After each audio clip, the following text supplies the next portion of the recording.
بسم اللہ الرحمن الرحیم، اللہم صلی علی محمد وعلی آل محمد۔ السلام علیکم ورحمۃ اللہ وبرکاتہ۔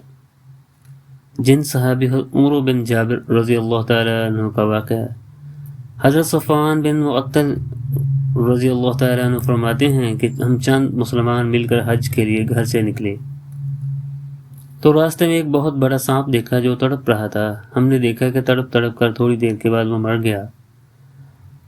ہماری جماعت میں ایک شخص نے ایک کپڑا نکالا اور اس مردہ سانپ کو اس کپڑے میں لپیٹ کر زمین میں ایک گڑھا کھود کر اس میں دبا دیا۔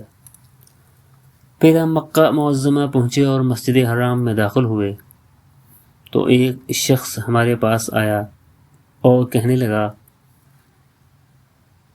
تم میں سے وہ کون سا نیک آدمی ہے جس نے عمر بن جابر رضی اللہ تعالیٰ عنہ سے نیک سلوک کیا؟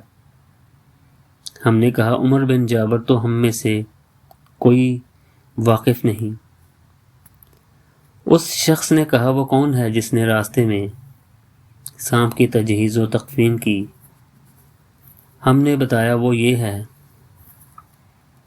پھر وہ شخص ہمارے ساتھی کی طرف مخاطب، جزاک اللہ، یہ جس کی آپ نے تجہیز و تکفین کی ہے، اور کہنے لگے، یہ حضور صلی اللہ علیہ وآلہ وسلم کا جن صحابی تھا اور اس کا نام عمر بن جابر تھا، اور یہ ان نوجوانوں میں سے تھا، 9 جنوں میں سے تھا جنہوں نے حضور صلی اللہ علیہ وآلہ وسلم کی زبان نور سے قرآن سنا تھا۔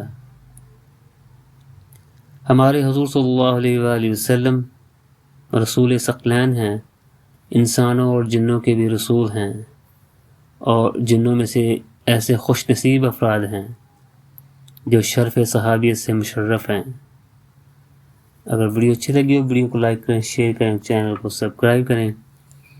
اللہم صلی علی سیدنا و مولانا محمد وعلی آل سیدنا و مولانا محمد وبارک وسلم۔